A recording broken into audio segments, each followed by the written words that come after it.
Las lluvias dejan calles anegadas en Punta Arenas, Heredia y Alajuela. 80 choferes de autobuses han sido víctimas de asaltos en lo que llevamos del año. Los ahorros y hasta los certificados de depósito que tienen los ahorrantes en Coopes Servidores están congelados. Informe confirma estafa por 1.000 millones de colones en contra de la Cooperativa de Empleados de la Asamblea Legislativa. Balacera alteró la tranquilidad de Quepos, pero la policía ya identificó a 6 personas que participaron y prepara una acusación. La Liga advierte por Morera apercibido. Celso y Alexis Gamboa regresan este miércoles.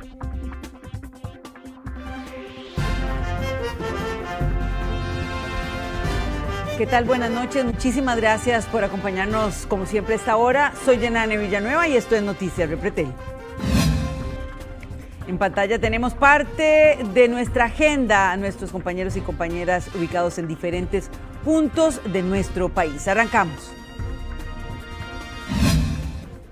Vamos a compartir estas imágenes con ustedes haciendo un recuento de lo que pasó con las fuertes lluvias esta tarde. Iniciamos con el centro de Alajuela, que experimentó lluvias y esto provocó inundaciones, sobre todo el colapso del alcantarillado que no dio abasto ante la cantidad de agua.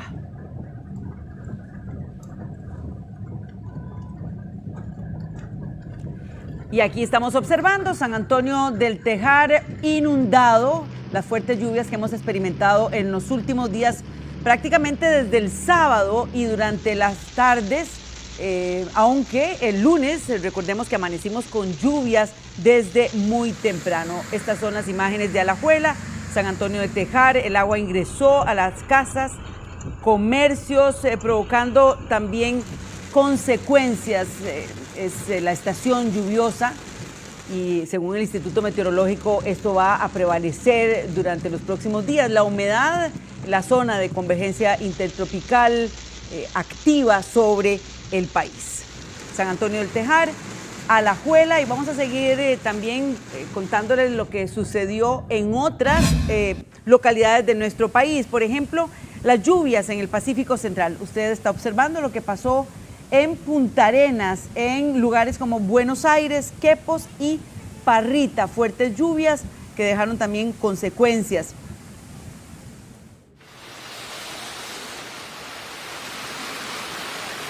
Estos aguaceros que estamos observando se prolongaron durante toda la tarde y esto afectó también el nivel de los ríos. Sus aguas crecieron y en algunos casos se desbordaron. Algunos barrios de Punta Arenas se vieron afectados porque el agua corría por las calles y, como les decíamos, entró a comercios y llegó también hasta algunas viviendas. El Pacífico Central y el Pacífico Sur son los que han experimentado los aguaceros más fuertes. Lluvias en el Pacífico, eso ya nos lo había indicado el Instituto Meteorológico Nacional, que la estación lluviosa iniciaría, y así fue, en el Pacífico Sur, y observamos el Pacífico Central también las consecuencias de las lluvias de esta tarde. Vamos más cerca, aquí ya tenemos imágenes de Barba de Heredia, una de las localidades más afectadas por las lluvias, no solamente esta tarde, sino durante la última semana. Y otra vez, como sucede en otras comunidades, el alcantarillado no dio abasto. Aquí tiene que ver la infraestructura del alcantarillado, pero también la basura. Y es muy importante recordar que sobre todo en esta época tenemos que colocar la basura en los sitios apropiados, porque si no vamos a sufrir de inundaciones constantemente y cada vez más fuertes. También se presentaron crecidas de algunas quebradas que amenazaron con provocar emergencias mayores. Imágenes que observamos de Barba de Heredia, porque las lluvias también presentes en el Valle Central. Y Santa Bárbara, también de Heredia, esto fue lo que sucedió, las lluvias fuertes también durante esta tarde, y recordarle a las comunidades no solamente ahí, sino aledañas, que esto posiblemente se experimente prácticamente todos los días de esta semana. Lo celebramos, recordemos que hemos estado con emergencia y con las posibilidades de racionamiento, por lo contrario, por la sequía que sufrimos tanto en el Pacífico como en el Caribe de nuestro país, y que hemos estado con la posibilidad de racionamientos que han sido suspendidos hasta el jueves, pero las lluvias, en este caso podríamos decir benditas lluvias, en el caso del agua que hace falta en los 5 embalses que tiene el Instituto Costarricense de Electricidad. Y ahora nos vamos al Caribe. Justamente les comentábamos lo que ha experimentado el Caribe en los últimos 9 o 10 meses. Se ha acentuado la falta de lluvia por un calentamiento que todavía la comunidad meteorológica no tiene claro por qué exactamente se está dando el calentamiento en el Caribe, y ahí han faltado lluvias, y esto también genera consecuencias en el embalse del Arenal, que registra niveles que no se han visto en los últimos 30, 40 años. Y estos son los fuertes aguaceros de Siquirres. También recordar prevención, porque cuando hay lluvias también aumenta el número de accidentes en carretera. Así que muchísimo cuidado. Y seguimos ahora con Guásimo. Lluvias también, fuertes precipitaciones que van a continuar durante estos días. La humedad prácticamente sobre el Valle Central, el Pacífico Sur, el Pacífico Central y también el Caribe. Fuertes precipitaciones, ahí lo estamos observando, las imágenes que nos llegan desde Guásimo. Precipitaciones en esta zona del país también. Prácticamente en muchos puntos de nuestro país se están experimentando lluvias. Y queremos también tener estas imágenes, que es la actividad eléctrica que tenemos en estos momentos. Es el reporte de la actividad según el Instituto Meteorológico Nacional, y vemos entonces la actividad eléctrica en nuestro país. Ya también lo ha dicho el Instituto Meteorológico Nacional que tendremos aguaceros con tormentas eléctricas en algunos puntos del país durante esta semana. Esto se repite mañana, también el jueves y el viernes. Condiciones propias de la estación lluviosa. Windy, que es una aplicación en tiempo real para observar también lo que sucede en estos momentos con las condiciones que vivimos, y la nubosidad, ustedes lo observan también, prevalece en todo el país. Esta es una aplicación que la puede tener usted en su teléfono también para monitorear, o a través de la computadora. Y es lo que observamos, lluvias también en algunos puntos, y sobre todo la nubosidad, que lo ha destacado el Instituto Meteorológico Nacional, humedad y una zona de convergencia intertropical muy activa en estos días.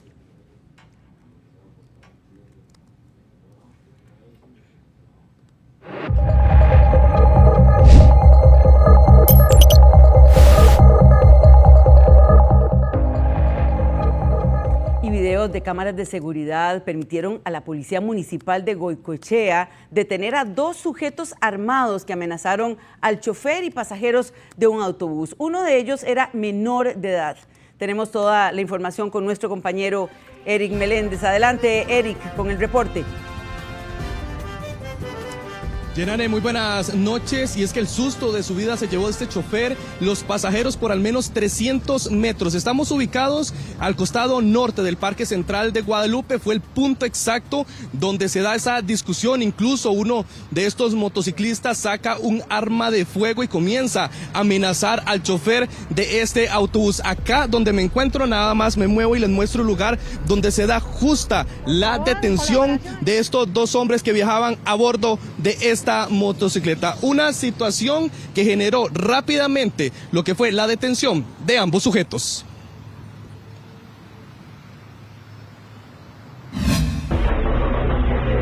Con arma de fuego en mano, esos 2 sujetos amenazaron al chofer y a pasajeros de ese autobús de la ruta San José Moravia, cuando hacía la luz del semáforo en pleno centro de Guadalupe. Las cámaras de vigilancia, tanto de la municipalidad como de la unidad de transporte público, se convirtieron en la prueba de este ataque. Este fue el momento justo en que oficiales lograron la detención, entre ellos la de un menor de edad. Cuando puedan venir, por favor. Según indican algunos testigos, una situación dándose como 300, 400 metros, los sujetos de las motos venían tratando de ingresar al bus, había alguna situación. Es importante recalcar también el valor que el señor del bus mantiene un control, protege a las personas, cierra las puertas del autobús y afortunadamente en ese momento la Policía Municipal de Goicoechea, que se encuentra atendiendo unas situaciones en el Parque Central Santiago Jara, logra intervenir de una forma eficiente y pronta. Se queda quedito. Ambos sujetos fueron presentados ante la Fiscalía, sin embargo fueron dejados en libertad. Eso sí, ellos deberán apegarse al proceso judicial luego de que el conductor presentara la denuncia. Situaciones que se han dado, pues no es ajeno, ¿verdad?, Goicoechea, a la realidad país, pero sin embargo esto es muy reciente y hemos tenido que intervenir, pero ya es posterior, ya cuando han llegado, han hecho el acto delictivo y se han retirado del lugar. En este caso es importante porque los oficiales de Policía Municipal de Goicoechea todos usan bodycam. En este caso también es necesario recalcar que estos videos tomados por todos los oficiales fueron aportados debidamente a la Fiscalía para el análisis correspondiente. La policía recomienda a las personas que durante ataques violentos eviten oponer resistencia.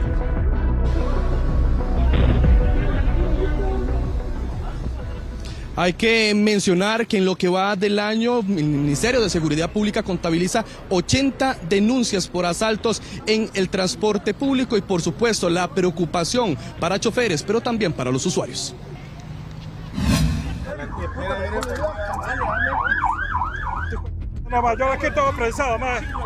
80 asaltos al transporte público contabilizan lo que va al año la fuerza pública. Este fue uno de los hechos más violentos en 2024. Un hombre de apellido Pérez aborda la unidad de transporte público que se dirigía hacia San Ramón de Alajuela. En el ataque, logra herir al chofer y a un pasajero. Otro de los robos dejó a 2 personas fallecidas en este autobús, que venía desde el sector de Tibás en los últimos meses. El perfil de este tipo de delincuente no es delincuencia organizada como tal, son delincuentes ordinarios, es decir, que aprovechan la oportunidad para poder atacar a una víctima en un momento determinado. Usualmente son de la zona, no se desplazan largas distancias. En la mayoría de casos, como este ocurrido en Esparza, la utilización de armas acorrala a los choferes. Ese día sí la vi un poquillo más fea porque sí fue una amenaza muy fuerte y asaltaron a todos los usuarios o parte de todos los usuarios. Incluso hasta en peleas han terminado estos ataques. Ahora, si se está dando un hecho violento, aquí no hay que poner resistencia. Sabemos que las cosas materiales cuestan mucho, pero no hay que poner resistencia. Lo que hay que hacer es mantener la calma, ser muy observador de las características del delincuente, de la altura, del tono de voz, del color de piel, de las ropas que andan, y cuando la autoridad policial llega, poderle dar la descripción lo más puntual posible. El robo de celulares es uno de los artículos más apetecidos por el AMPA. Ya va 2 carreras y se llevaron parte del dinero y a los usuarios sí, fue más o menos un monto de 300, 400 mil pesos, porque se llevaron relojes, aretes, celulares, tabletas y porque no era uno, eran 3, siempre actúan varios, mientras que uno amenaza, los otros recogen.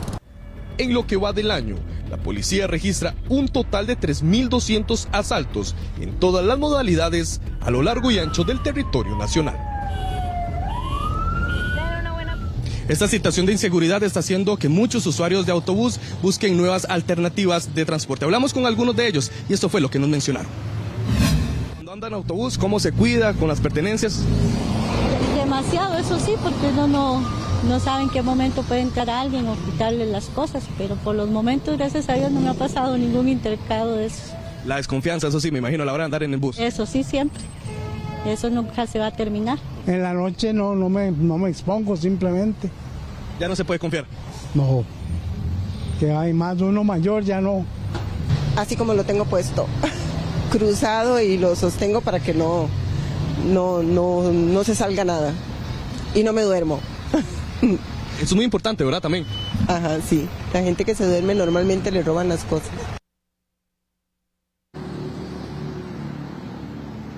Siete con 9 minutos es la información, Yanane, que tenemos desde Guadalupe. El informe de Eric Meléndez Delgado para Noticias Repretel. Vamos ahora a otras informaciones, porque los ahorros y certificados de los clientes de Cope Servidores quedan congelados mientras se resuelve la situación. ¿Qué pasaría si se declara la quiebra de la cooperativa? Lo vemos. La preocupación e incertidumbre reina entre los clientes de Cope Servidores por el reciente anuncio del Consejo Nacional de Supervisión del Sistema Financiero de intervenir la cooperativa por 30 días naturales. Esto es lo que está pasando con Cope Servidores. En el caso de las personas que tienen ahorros o certificados de depósito a plazo, no pueden retirarlos, ya que el dinero está congelado mientras se interviene la cooperativa. En el caso de aquellas personas que tienen créditos, deben igual pagarlos mes a mes. Pero en el caso de los nuevos préstamos, no darán nuevas opciones de financiamiento mientras se da el proceso de intervención. Y los clientes de esta cooperativa también han presentado intermitencias en aplicación, ya que los dineros están congelados. Todo nos tiene que preocupar muchísimo, ¿verdad? Ya sea donde tengamos la platita, que sea un lugar estable. Si usted es de las personas que le pagan la planilla por Cope Servidores, le contamos que deberá brindar una cuenta IBAN para que le puedan realizar la transferencia de su salario. Los procesos de supervisión sobre esta cooperativa han evidenciado falta de precisión, consistencia e integridad en su información financiera, así como una deficiente administración. Pero, ¿qué pasa si la cooperativa se declara en quiebra? El país cuenta con un fondo de garantía que cubre hasta 6 millones de colones en personas físicas y jurídicas. Respalda los depósitos a la vista o también a plazo fijo. Procura garantizar, digamos entre comillas, asegurar una porción de hasta 6 millones del valor de los depósitos que tanto personas como empresas tenemos en el sistema financiero. La SUGEF indicó que la administración de Cope Servidores actuó de forma irregular y riesgosa, poniendo en peligro su seguridad y solvencia. Noticias Repretel solicitó una reacción a CS Ahorro y Crédito. Sin embargo, aseguraron que debe tramitarse con CONACYF. La intervención de esta cooperativa muestra la necesidad de asegurarle a los ahorrantes que las instituciones sean sólidas. La situación de Cope Servidores RL es un caso específico. Es importante mencionar que el resto de cooperativas están muy solventes. Un informe del OIJ confirma que en la cooperativa de la Asamblea Legislativa se produjo una estafa por más de 1.000 millones de colones. Entre los 12 ofendidos que presentaron denuncia ante la Fiscalía figuran 3 exdiputados.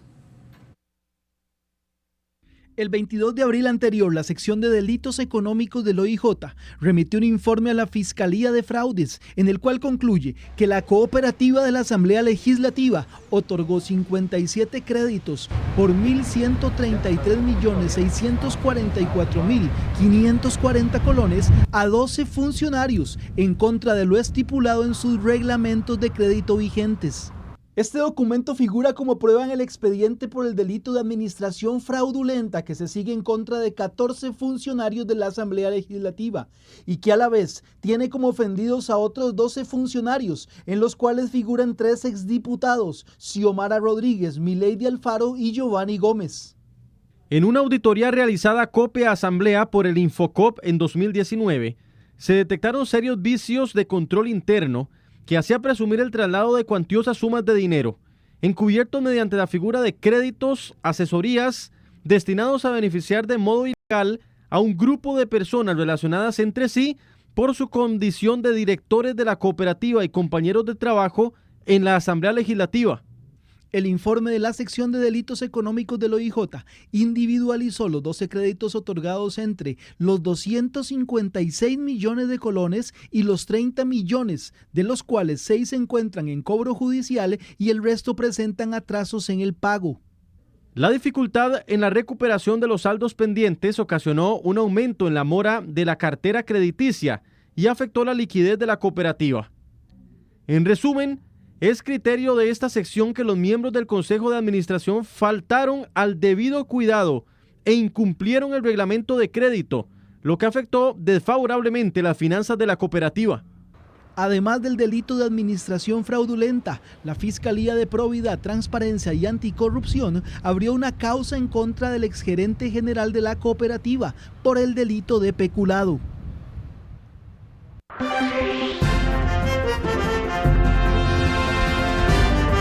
7:14 minutos. Con camiones, maquinaria y buses llenos, varios sectores económicos dicen que están listos para manifestarse mañana en el centro de San José. Amenazan con más despidos si no sube el tipo de cambio del dólar. Ese es uno de los reclamos. Andrés Ramírez tiene la información. Andrés, adelante, buenas noches. Gracias, Yanani, buenas noches. Aquí donde estoy, la avenida Segunda, mañana estará llena de manifestantes del sector exportador, del sector agro, del sector turismo. El tipo de cambio es lo que está sobre la mesa, el más bajo en 10 años, ya hay despidos y dicen que puede haber más en los próximos meses. ¿Por qué? ¿Qué es lo que está pasando? Todo esto lo resumimos a continuación. Camiones, maquinaria y buses completos llegarán la mañana de este miércoles al centro de San José. El sector agricultor, turismo y exportador se manifestarán por la baja en el tipo de cambio del dólar. Si el dólar no sube, se perderán más empleos, es lo que advierten. Ya hemos perdido más de 500 empleos en el sector bananero. Sector bananero que da empleo a 150,000 trabajadores. En realidad nosotros como sector productivo lo único que queremos es asegurar el progreso, el trabajo de más de 1,5 millones de personas que se están viendo impactadas por esta situación que nos resta competitividad a nivel mundial. Para entenderlo, vamos a los números. Actualmente el tipo de cambio se cotiza en unos 510 colones la venta, el valor más bajo de la última década. El sector exportador vende en dólares y debe hacerlo a precios que compitan con los otros países. Pero por cada compra reciben menos dinero equivalente en colones. Para pagar un salario mensual se necesitaban vender, por ejemplo, unas 63 cajas de banano en 2018, pero hoy se necesitan unas 100. Nosotros en el caso de la piña estamos perdiendo ya empleos, se habla cerca de 800 trabajadores que hoy día ya pues las empresas han tenido que tomar ese tipo de decisión. Eso sí, quienes se han beneficiado por el tipo de cambio tan bajo son quienes tienen préstamos en dólares con salario en colones. Además de que se mantiene el control de la gasolina, el pasaje del bus y los productos del supermercado. Entonces surge una gran pregunta. ¿Es conveniente que suba poco o mucho más el dólar? Lo conveniente es que el central deje de intervenir de la manera que lo está haciendo, que es un poco arbitraria, y deje que las fuerzas de mercado son las que ajusten el valor. Hoy el valor del dólar en 512, 513 sigue estando muy por debajo de donde la economía necesita que esté. El presidente del Banco Central mantiene la misma posición de los últimos meses. Hay muchos dólares. Que ha hecho que haya un exceso de dólares que se manifiesta en el precio. La manifestación tomará el Parque de la Merced. Luego se apostarán frente al Banco Central. Continuarán luego hacia el Ministerio de Hacienda y cerrarán frente a la Asamblea Legislativa. Esta manifestación iniciará este miércoles a las 9 de la mañana. De hecho, tenemos reportes que desde la zona norte y la zona sur, desde las 2 de la mañana, estarán saliendo para llegar aquí al puro centro de la capital. A esta hora, 7:18 minutos, un reporte de Andrés Ramírez Fernández para Noticias Repretel. Buenas noches. Muchas gracias, Andrés. Una cobertura que seguirá Noticias Repretel. Y la Fuerza Pública identificó a 6 personas que participaron en una balacera en Quepos y presentará una denuncia ante la Fiscalía. Los disparos en la calle central son una muestra de la guerra, eso han dicho las autoridades, de la guerra de bandas en la zona. También lo dicen los vecinos y se lo comentaron precisamente a nuestro compañero Gustavo Díaz. Adelante, Gustavo. Hola, Yanani, saludos cordiales. La localidad de Quepos está bajo una situación de violencia. Las autoridades también logran identificar quiénes están causando ese temor en la población. Eso es lo que hemos logrado determinar en las últimas horas y aquí se lo mostramos. Los disparos se dieron a las 3 de la madrugada en Avenida 1 del centro de Quepos. Tras el video que grabó el cuidador de una construcción se identifica el joven que dispara, 5 hombres más y 2 mujeres. También se identifican 2 jóvenes más que corren y que son objeto del tiroteo. Instantes después, la motocicleta que usaban los jóvenes que corrieron de la balacera fue fue incendiada. Ese es el momento en el que ocurre. Mientras así, la violencia con que están actuando algunos jóvenes en Quepos se expone ante el resto de los vecinos. Los inocentes siempre pagan los platos de los culpables. Porque ahí uno anda en la calle y ¿qué se va a imaginar uno que se va a armar eso?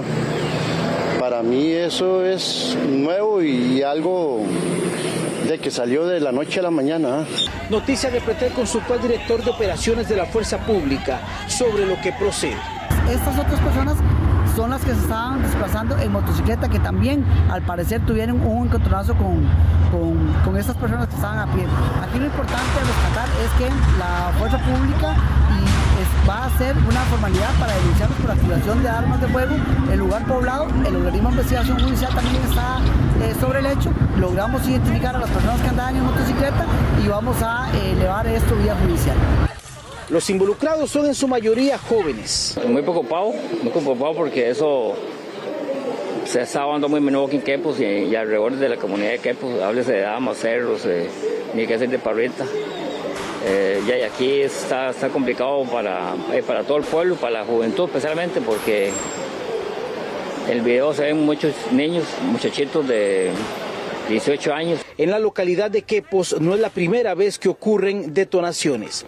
Incluso el 7 de abril anterior en Paquita de Quepos, adolescentes y menores de edad se enfrentaron así a la policía.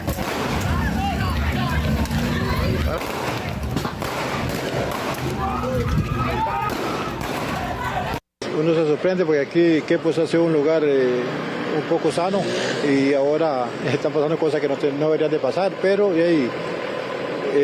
que es vandalismo hay en todo lado, no solo en Quepos, porque en realidad, pero sí, uno se sorprende porque cosas que se hagan en vía pública es bastante peligroso y es bastante arriesgado. La Fuerza Pública confirmó a Noticias Repretel que durante las noches dispondrán de más oficiales para evitar nuevos enfrentamientos en la zona. Lo que tratamos es de exponer esta situación que cada vez más en una localidad como Quepos se hace común y también está generando muchísimo temor en la población. Hoy incluso la Fuerza Pública se reunió para tomar medidas importantes en estos sectores. La primera de ellas, poner más patrullaje en horas de la noche y alejar esos enfrentamientos que pueden terminar con una persona inocente herida y peor aún, sin vida. El reporte desde el Pacífico Central de Gustavo Díaz Parrales para Noticias Repretel.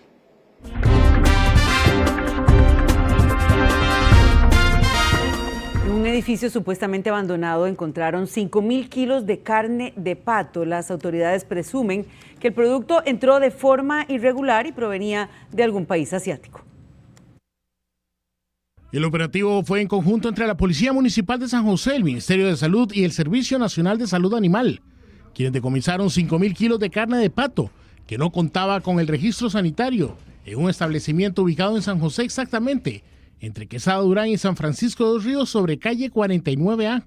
Durante la inspección se comprobó que la carne de pato carecía de certificados necesarios que avalaban su procedencia y el cumplimiento de las normativas sanitarias vigentes.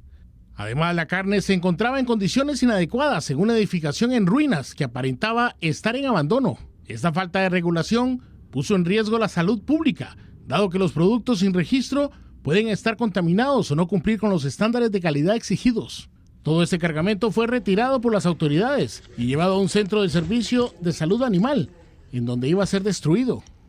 Según las denuncias de los vecinos, estaban almacenando carne en mal estado.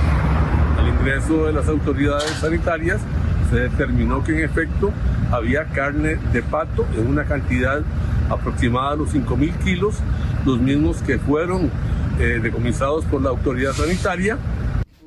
Las autoridades sanitarias indicaron que el decomiso de estos 5.000 kilos de carne de pato es un recordatorio de los riesgos asociados al consumo de productos no regulados. No tenían los permisos de importación, no guardaban los requerimientos que exige SENASA. Hay una prohibición por la importación de estos alimentos por la cuestión de la gripe aviar.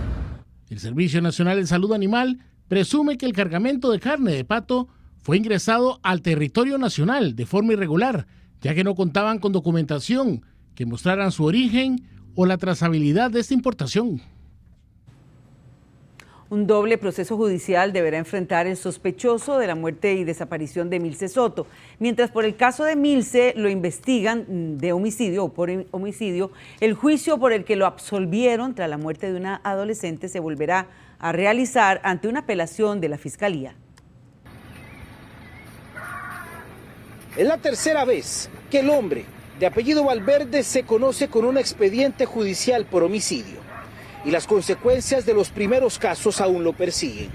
Noticias de Pretel conoció, tras la prisión preventiva de 3 meses de Valverde, que su caso, donde lo absolvieron por dudas y donde habría enterrado a un adolescente en Playa Garza de Osa, volverá a juicio. Esto después de una apelación del Ministerio Público. La sombra de Valverde estuvo siempre en la casa de Emilce. Incluso Carlos, compañero de Emilce, asegura que su vecino le habló que ella no volvería. Me dice, Carlos, vengo a darle una razón, que Jujulana, que ella iba para San Vito, para Río Negro, que no la buscara, porque ella iba para ese lado. Eso fue la información que él me dio, vea, eso fue lo que él me dijo a mí. Incluso el OIJ adjuntó en el expediente una declaración que asegura que mientras Emilce descansaba junto a su esposo, el sospechoso iba a observarlos por unas rendijas en la pared, algo que el mismo Carlos desconocía. Él me decía a mí que estaba en San Vito, que él me decía, ahorita aparece, eso sí me decía él a mí, ahorita aparece por ahí, él me dijo a mí, él me decía a mí, ahorita aparece. Pero sí, lo que él sí me vino a decir a mí, que ella iba para Río Negro, y lo raro es que apareció la bicicleta ya en esos días. Los investigadores del caso incluso alertaron a los vecinos a compartir más información que tengan sobre el caso de Emilce. Pero que aparezca. Es lo que yo le pido a la ley. Que la busquen a ella, que la busquen y que aparezca. En el caso de Estrella Dayana, la adolescente que asesinaron en el 2020 y enterraron en Playa Garza, solo están a la espera de que el Tribunal Penal dicte la fecha de reenvío. Justicia que también los familiares de ella reviven, en su caso con la desaparición de Emilce. A esta otra muchacha todavía la están buscando, ni siquiera han podido dar con el cuerpo, ¿verdad? Pero sí es muy feo porque él ahí anda, tranquilo de la vida. Lo vi por las noticias, sentado en una mecedora como si nada estuviera pasando, y si no hace nada, la justicia simplemente dentro de 4 años más tal vez va a volver a hacerlo. Durante este fin de semana el grupo de Vaquearos del Sur y otros expertos mantienen una búsqueda en la zona y le apuestan a nuevas pistas. La prisión preventiva de Valverde se vence el 11 de agosto y la Fiscalía solicitará prórroga. La Policía Anticorrupción allanó el hogar de ancianos Alfredo y Delia González en Heredia. Investigan la sustracción de dinero de las pensiones de los adultos mayores. Por esto detuvieron a una trabajadora social. Más de 30 agentes judiciales, un can entrenado, personal de Cruz Roja y Fuerza Pública tomaron el hogar de ancianos Alfredo y Delia González Flores. El operativo forma parte de una extensa investigación que llevó al allanamiento al hogar y a la detención de una trabajadora social de apellidos Fernández Hernández. Ella figura como sospechosa de explotación patrimonial de los adultos mayores. Fue capturada en su casa, la cual también fue allanada. Según la Fiscalía Anticorrupción, Fernández aprovechó su puesto para accesar a los depósitos de las pensiones que la caja les hace a los adultos mayores para sustraerles el 10%. Además, investiga anomalías en las planillas, egresos de los expedientes de los denunciantes y otras desde el 2019. Además de la detención de Fernández, la Fiscalía busca decomisar documentación varia y otras evidencias como parte de otra causa en contra de la fundación que administra el centro. En este proceso se investiga el delito de peculado por la aparente desviación de fondos. Se trata de 2 procesos independientes pero que se tramitan de manera paralela y en ambas las víctimas son los adultos mayores internos en el centro. Aquí hay abuelitos que están en abandono total, digamos que los abandonaron los familiares en su totalidad y ellos tienen su comidita, tienen sus pañalitos, tienen sus cosas. En las fiestas de Navidad es increíble cómo ellos se mueven para que tengan sus fiestas y tengan regalos. Los agentes judiciales conversaron con el personal al que no se le permitió ingresar debido al allanamiento. El proceso contra la fundación no cuenta de momento con personas señaladas como sospechosas de las anomalías. Es muy doloroso, Muy doloroso porque muchas personas vienen a dejarlos ahí, aunque ellos puedan cuidarlos. Habemos adultos mayores que nos defendemos solos, otros no. Como adultos mayores, ellos merecen todo el respeto y el cariño y el amor que se le debe dar a una persona, honestamente. Para los vecinos de La Puebla, en San Pablo de Heredia, donde se sitúa el hogar de ancianos, los sorprende la investigación policial. Me sorprende por eso, me sorprende porque yo lo veo como bueno, yo lo he visto cada día, lo he visto como bueno, ¿sí? Pero no sé qué se da, si puede tal vez haber alguna muchacha que los atienda mal o los maltrata, pero uno no lo sabe, ¿verdad? Tras finalizar el operativo, inicia el proceso de revisión de todo lo decomisado.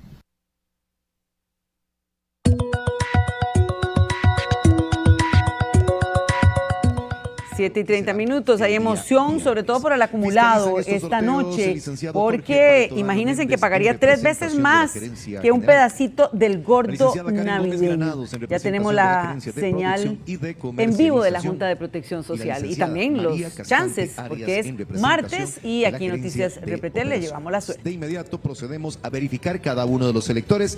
Verificamos el de las series. Selector libre. En este momento verificamos el selector de los números. Selector libre. Bien, presten mucha atención porque en este momento sacamos serie y número del primer premio de esta noche, de 80 millones de colones por emisión.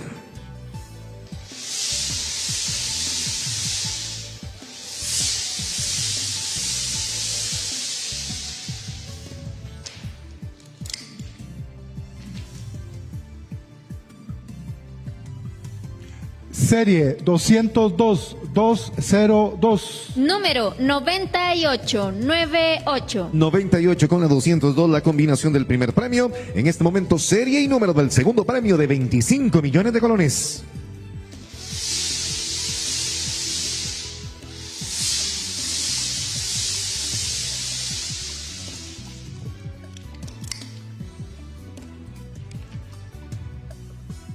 Serie 711-711. Número 8181. 81 con la 711, la combinación del segundo premio. En este momento, serie y número del tercer premio de 7 millones de colones por emisión.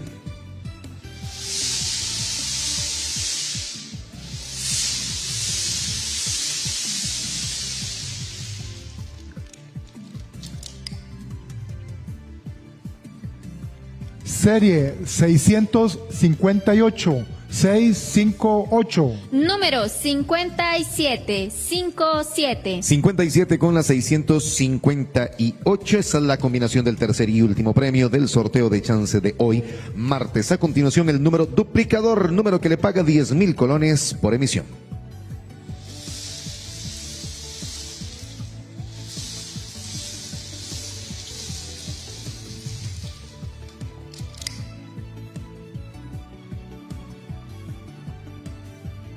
Número 1111. 11, ese es el número duplicador que le paga 10,000 colones por... Aquí tenemos el resultado de los chances. El primer premio, el número 98, con la serie 202. El segundo premio, el número 81, con la serie 711. El tercer premio, el número 57, con la serie 658. Y en pantalla tenemos también el número duplicador, el 11, que como es martes paga 10,000 colones por emisión. Pendientes del resultado, a ver si sale el acumulado millonario, porque sí, mucho dinero en juego. Hacemos una pausa y regresamos.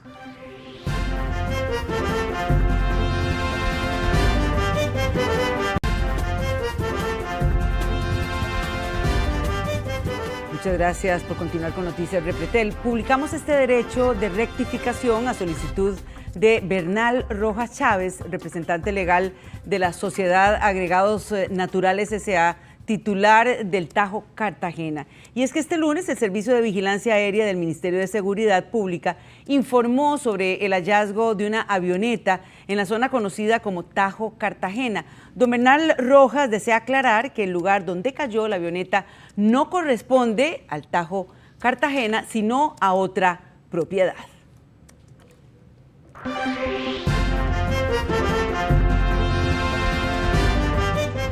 Bueno, y ahora vamos con otras informaciones, precisamente con nuestra compañera Laura Solórzano, porque los actos de corrupción afectan la esfera de la red vial y por eso el país busca evitar que las adjudicaciones favorezcan amigos y que jueguen las dádivas millonarias. Laura Solórzano nos explica. Adelante, Laura, con la información. Yenane, así es, precisamente este martes se llevó a cabo un foro en el que participaron la Contraloría General de la República, el Ministerio Público y también la NANME, y esto es con el fin de capacitar, por decirlo así, a funcionarios públicos, principalmente de municipalidades, esto para no caer en amigos, por ejemplo, en hacer tratos en caso de obras públicas y también en aceptar dádivas. Veamos la siguiente información. En el año 2021 explotaron 2 bombas que llenaron al Ministerio de Obras Públicas y Transportes, principalmente al CONAVI y a varias municipalidades de corrupción. Se trata de los casos Cochinilla y Diamante, ambos relacionados con escándalos en materia de infraestructura vial, donde se cuestionaba una red destinada a favorecer a empresas privadas específicas en licitaciones de construcción, rehabilitación y mantenimiento de la red vial costarricense a cambio de sobornos y favores para funcionarios públicos. Esos 2 casos llevan a que el Ministerio Público, la Contraloría General de la República y el Laboratorio Nacional de Materiales y Modelos Estructurales, la NANME, aborden el tema en un foro donde estuvieron presentes instituciones públicas y privadas, en esos incluidos los gobiernos locales, a quienes quieren llegarles para evitar que se repitan más situaciones en el país. El amiguismo es un acto de corrupción. Ahora ya no es ni siquiera de recibir una dávida, es simplemente decir soy amigo de Juan o soy amigo de Pedro. Ya eso me conlleva de alguna manera a un punto más vinculante en cuanto a una adjudicación. Bueno, eso se va a erradicar. Es decir, eso se acabó. Defectos en los carteles de licitación, mala planificación y falta de estudios básicos de los proyectos son las piedras en el camino para que una obra no se apruebe cuando se necesita pasar por la Contraloría y cuando no, son trabajos que a mitad del camino comienzan a tropezar. Son muchos temas, ¿verdad? Desde el punto de vista de cómo planificamos si va a haber una relocalización de servicios, si va a haber expropiaciones, todo ese tema, porque muchas veces los proyectos inician y no estamos listos. Cuando realizamos los diseños, tenemos carteles que realmente son muy generales y no pide de manera clara y detallada qué es lo que se requiere de ese proyecto para satisfacer al ciudadano. Según el fiscal de Probidad, donde hay una obra y un problema, pero más cuando está envuelta en corrupción desde un principio. Son muchos los casos que se investigan actualmente que nacieron con el amiguismo y dinero de por medio. Así es, en el Ministerio Público nos confirma específicamente el fiscal de Probidad que son muchos los casos que se están investigando relacionados con obra pública. Este es un informe de Laura Solórzano para Noticias RPT. Muchas gracias, Laura, muy amable. Y a partir de hoy el Ministerio de Salud prohibió la importación y venta de vapeadores con nicotina sintética, esto debido a un aumento de casos con efectos en la salud. Los comercios deberán retirar de sus estantes todos los vapeadores desechables o recargables que contengan nicotina sintética. Así lo dispuso el Ministerio de Salud. Son estos que ya más bien vienen el contenedor y el vapeador incluido. Han sido como estos dispositivos más portables, pero sobre todo mucho más económicos, porque lo que buscan es un mercado de, digamos, un nivel adquisitivo bajo y son muchas veces desechables. Pocos de estos se recargan. Entonces, desafortunadamente, los líquidos que contienen este tipo de vapeadores no están, digamos, consignados en cuanto al contenido de ellos y en ningún momento tienen que tener nicotina. Salud detectó altos niveles de nicotina sintética en los vapeadores que se venden en el país, por encima del contenido de los que se comercializan en la Unión Europea. Creo que generalmente sí lo hacen a cada cierto tiempo, cada 20 segundos, cada medio minuto, no sé, y todos los días, por supuesto. ¿Está de acuerdo con que se prohíban? En cierta parte sí. Tengo una nuera que vapea y un hijo. ¿Qué tanto vapean ellos? No sé porque yo no estoy con ellos, pero sí los he visto con el aparatillo ahí. ¿Por qué vapean ellos? ¿Lo hacen en vez del cigarro? Sí, pero yo les digo que eso es dañinísimo, pero no hacen caso. La prohibición fue impulsada a raíz del aumento de casos de jóvenes con trastornos relacionados al vapeo. En los últimos 3 años se registraron 3.100 casos, el 40% son de este año. La mayor incidencia la presentan los jóvenes entre 20 y 29 años y en segundo lugar los adolescentes entre 10 y 19 años. Se ha evidenciado que está asociado a enfermedades pulmonares. Además, los vapeadores contienen en muchas de las ocasiones nicotina o THC, es decir, marihuana. Salud además presentó un proyecto de ley para fortalecer y regular deficiencias legales en la normativa vigente con el fin de regular los vapeadores.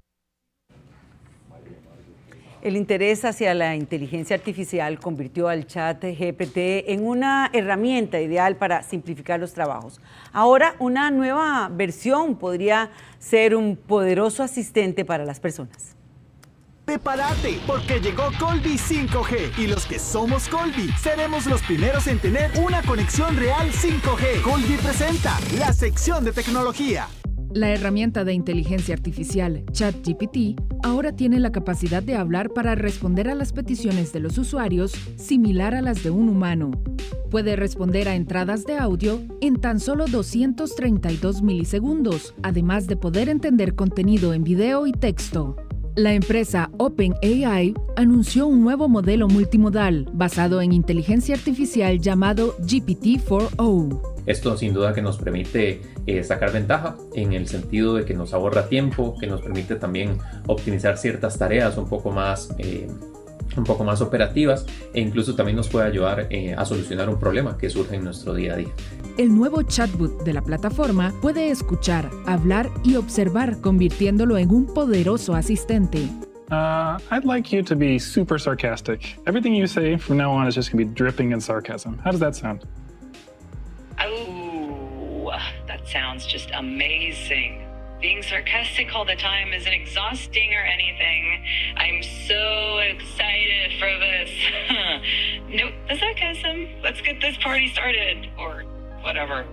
El algoritmo es capaz de reconocer y procesar información en audio, texto e imágenes. Y hay un factor clave que en los otros modelos no nos hubiesen podido ayudar, como es el tiempo de latencia. Hemos pasado de tiempos de latencia de alrededor de 3 segundos para el modelo de GPT 3.5 a alrededor de unos 5 segundos en el modelo GPT-4 a que toda la interacción se produzca prácticamente en tiempo real. La compañía aseguró que la inteligencia artificial le permite a los usuarios interactuar de una manera más fluida en tiempo real. Aunque la aplicación aún es susceptible a resultados erróneos y poco confiables, la versión GPT-4o supera a la versión GPT-4 del programa de la aplicación. 7:45, hora de hacer una nueva pausa. Regresamos.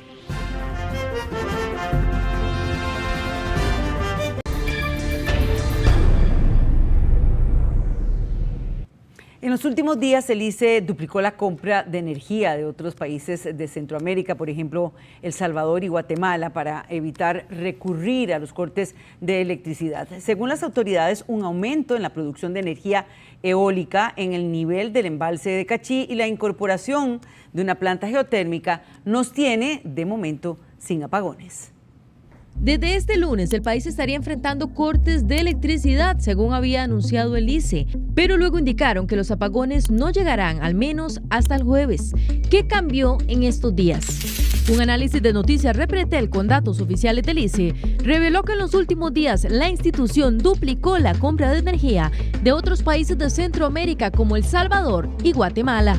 En los primeros días del mes, según los datos disponibles, el promedio era de unos 347 kilowatts por hora importados. Para el 8 de mayo, la cifra subió a 462 kilowatts. Y ya para el 12 de mayo fue más del doble, llegando a 1.093 kilowatts por hora. Las plantas eólicas cuadruplicaron su generación en los últimos días, pasando de producir el 3.6% de la energía del país el 8 de mayo al 15% ya este 12 de mayo. La energía geotérmica también aumentó levemente su aporte. En los últimos días entró a funcionar la planta geotérmica Miravalles 3. ¿Y qué pasó con los embalses? Las últimas lluvias han permitido que recuperemos reserva energética para poder seguir dando el servicio eléctrico de manera segura. las decisiones que tomamos acá se basan exclusivamente en criterios técnicos. El efecto del fenómeno del Niño provocó un menor caudal en los ríos del Caribe y la zona norte, los cuales proveen agua para los principales embalses del país. La vertiente del Caribe ha estado deficitaria, con déficits muy importantes, y lo más importante en esa región es que ha sido muy sostenido. Ya le digo, en algunos sectores desde el 2021, en otros desde el 2022. Entonces, esta condición deficitaria tiene consecuencias a largo plazo. También en los últimos días hubo un cambio en la cantidad de lluvias. Según datos proporcionados por el Instituto Meteorológico, entre el 1 y el 9 de mayo, los acumulados en las cercanías de embalses como el Arenal o Cachí no superaban los 10 milímetros. Pero ya entre el 10 y el 12 de mayo se reportó un aumento en las lluvias. Cerca de Cachí llovió 56 milímetros y cerca del embalse Arenal 22.6 milímetros. Con esto el embalse de Cachí pasó de tener un nivel de 968 metros el 8 de mayo a 972.5 metros este 13 de mayo. El embalse Arenal aún no alcanza el nivel de días anteriores, pero ya está muy cerca. De momento el país cuenta con suficientes reservas de energía que evitarán los cortes, al menos hasta el jueves. Países como México, Honduras y Guatemala también han tenido que recurrir a los cortes de electricidad en los últimos días. 7:51 y a propósito de la información anterior y del programa de racionamientos, observamos estas imágenes del embalse del Arenal que ha llegado a un nivel tan bajo que se evidencian restos, vestigios de los caseríos que tuvieron que dar paso al embalse. Menos lluvias en el Caribe y este embalse que se utiliza sobre todo para la estación seca está así. Son fotografías tomadas por Ginger Herrera que muestran lo que fue el caserío de Naranjos en Hacienda La Argentina y que quedaron bajo el agua cuando se construyó este embalse, uno de los más importantes del país. Esto refleja lo poco que ha llovido este año, lo atípico del fenómeno en el Caribe, al igual que el fenómeno del Niño, pero en el Pacífico, y que ha provocado lo que observamos en la laguna del Arenal. Ha bajado a un nivel preocupante, como hemos informado.